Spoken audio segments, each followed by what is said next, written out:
Programa de História Oral e Visual do Poder Judiciário, entrevista número 139, realizada no dia 19 de julho de 2007, nas dependências do Museu da Justiça. Entrevistado Décio Xavier Gama, desembargador. Né? Sim, senhor, 19.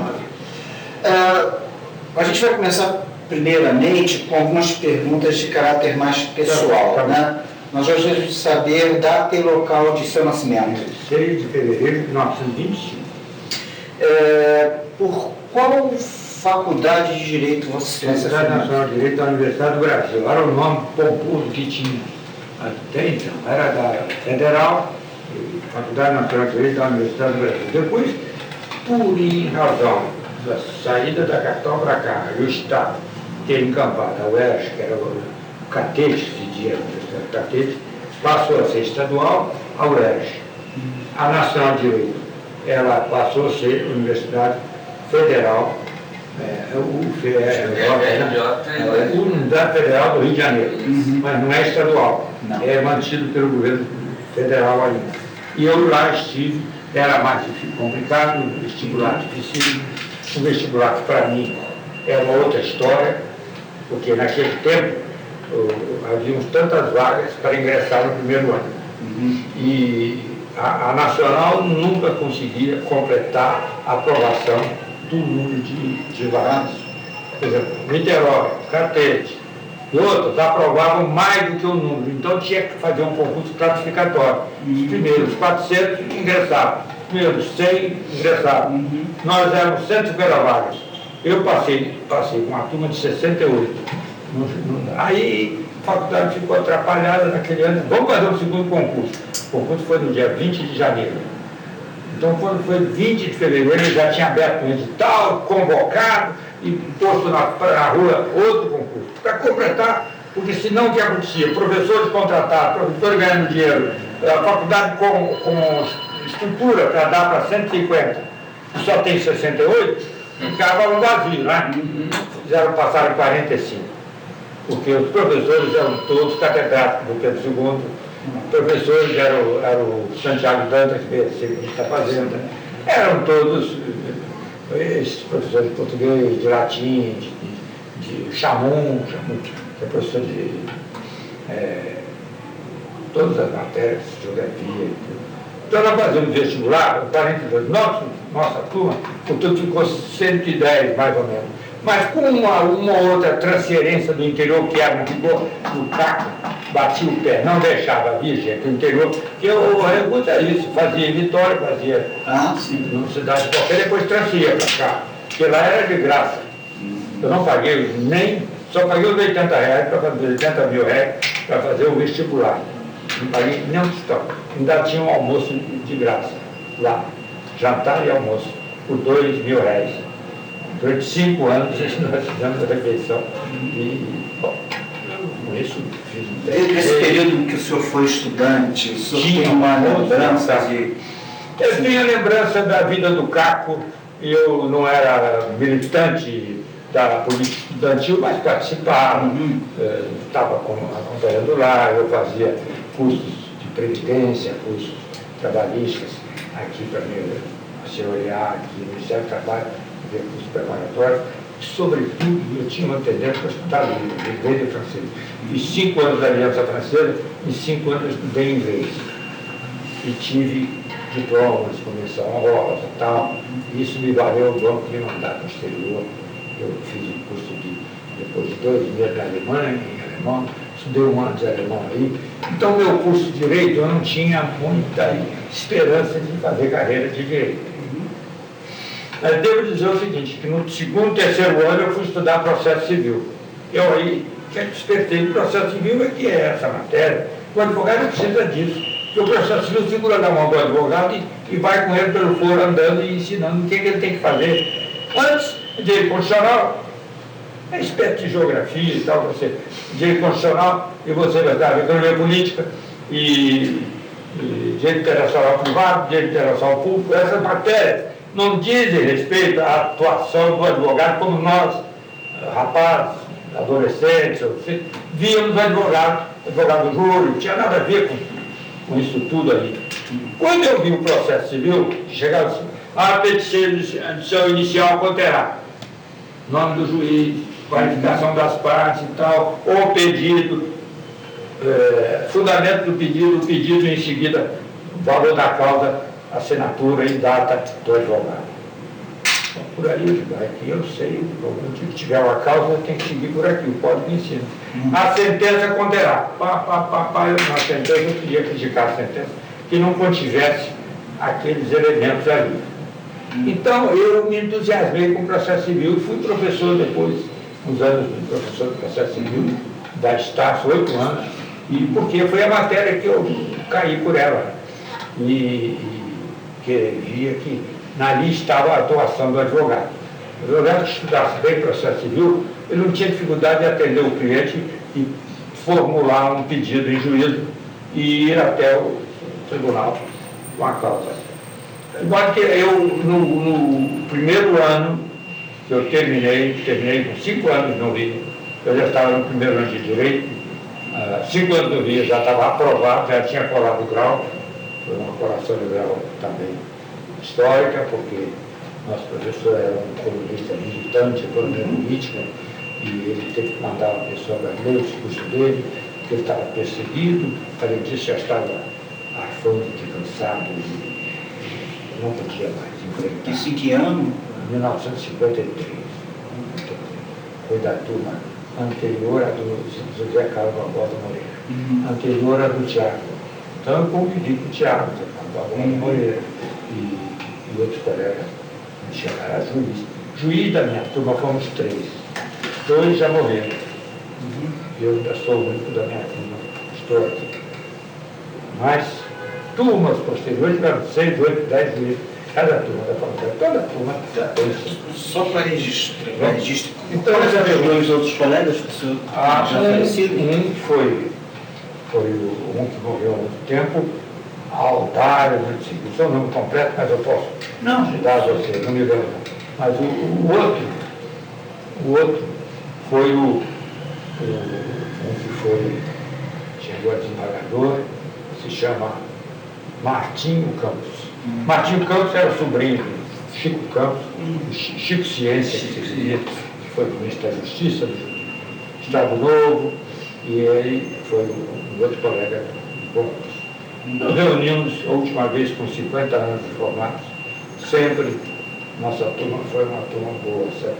Eu tive 5 embaixadores da minha turma, tive 5 procuradores do Estado, procuradores como o próprio Zé Carlos Barbosa Moreira, o Arnoldo Valdo, entende? Foram importante. Por que o senhor quis ser juiz? Bem, eu estava advogando nas horas de folga do Banco do Brasil, estava uma certa folga, que trabalhava com liberdade, então eu já era advogado há 8 anos e eu fazia assistência jurídica. Diariamente eu ia ao banco. Dava parecer, acompanhava, orientava, sugeria que o banco propusesse ações, contestasse fora do Rio, no Rio. E vinha de manhã, assinava o ponto e trabalhava no banco. Mas aí quando eu comecei como advogado, eu já vinha de manhã para o escritório, entregava o que tinha que fazer, vinha ter um foro, 1 hora, 2 horas, ia para o foro e voltava lá. Só não ficava no foro quando eu tinha audiências para fazer e tal. Então eu ficava no foro para essas audiências. Mas eu tinha alguém no escritório que fazia para mim as audiências simples, de locação. E saía do escritório às 7 da noite, saía do banco, voltava ao escritório e chegava em casa 8, 9 horas da noite. Filhos que eu estava, às vezes, chegaria de manhã, estava dormindo, chegava à noite, eles já estavam dormindo também. Eu não conseguia porque trabalhava eu levava a sério o Banco do Brasil. Fui bancário, quem era bancário tinha instruções regulamentares, levava a sério. Não fui nomeado, no banco tinha muitos nomeados, ministros que eram nomeados, senadores, deputados, eram nomeados advogados. Mas isso acabou. No meu tempo, nunca mais eu soube de nenhum. Não, o João Braga foi ministro da Agricultura O Afonso Arinos foi advogado do Banco do Brasil, político mineiro, né? Saiu senador do Rio. Outro foi senador, aquele ministro das Relações Exteriores, foi advogado do Banco do Brasil.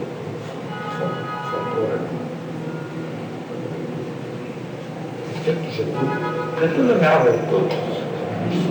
É que Marcos, o doutor Décio fez uma pequena correção com relação à primeira pergunta. Na verdade, antes mesmo dele ser advogado do banco, ele foi funcionário do Banco do Brasil durante muitos anos. Ao todo, eu trabalhei no banco 25 anos. Com 5 no banco de economia da cidade, e mais o tempo que eu tinha aqui de promotor, você disse que eu fui da Procuradoria. Também não fui da Procuradoria. Não? Eu fui estagiário. Estagiário da Procuradoria. E esse tempo foi 2 anos. Eu contei 1 ano no serviço público para aposentar. Havia uma lei estadual que dizia que estagiar na Procuradoria, na Defensoria Pública, cadê? Eu acho que ainda está ainda. Contaram pela metade para fins de ser, para fins de aposentadoria. Só a única vantagem. E eu tirei a certidão e pude contar esse tempo. Com isso, quando chegou a hora, eu tinha 30 anos e o juiz podia se aposentar com 30 anos. Não aposentei, só me aposentei por idade, porque eu tinha 20 e poucos anos de banco, mas tinha de serviço público contábil, né? Esse serviço da Procuradoria, que no Banco do Brasil, eu não contei para aqui, porque lá eu saí com 80%, na Previdência, no INPS. Eu não pude trazer para cá, senão eu estaria contando no mesmo tempo em 2 lugares. Isso seria até contra a ética, se não fosse ilegal, né? Eu não contei, eu contei só o tempo que eu trabalhei como 5 anos em Cachoeira da Pedreira, noutra entidade. Contei também, tempo aqui na Procuradoria, contei 1 ano de serviço militar. Eu fiz o tiro de guerra no tempo de ginásio. Com 17 anos, eu já era reservista de primeira categoria. Não, de segunda, né? Primeiro é exército. De modo que eu no banco eu fui 25 anos. E fui de contínuo, escriturado, ocupei funções de correspondente de língua estrangeira, porque nos cursos de línguas eu fazia correspondência em francês e em inglês. Na época não era muito comum, né? Havia uma comissão, hoje não tem mais. Hoje o banco tem muitos funcionários em condições de peças. Depois se faz por telex, é tudo cifrado, é tudo fácil.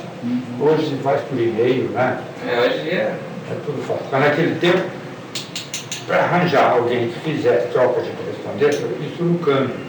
Tinha que fazer uma correspondência. Então ele dava uma comissão pequena. Mas eu não queria comissão grande, eu queria ter a liberdade de sair, ter esse prestígio da comissão, com isso sair. Mas meu serviço era feito em dia, se pedia. Na verdade, a magistratura surgiu para o senhor como um emprego mais seguro. Depois de eu estar com 20 anos, poucos anos, um colega de escritório, que já era juiz, há quase 8 anos, vivia insistindo comigo, eu te conheço, o senhor tem intenção de ser juiz, eu estou lá tão satisfeito. Ele foi juiz a vida inteira, advogou um pouquinho, ingressou no nosso escritório, advogou durante alguns anos, e o que apareceu a primeira oportunidade, ele ingressou em 63 no concurso de 63. Foi da turma do Tiago Maneste, o Gilson Gomes Navarro. Ele, muito amigo, até hoje é um grande amigo que eu tenho, vai fazer esse concurso, e eu deixava passar o concurso, não fazia. Deixava passar o concurso, não fazia.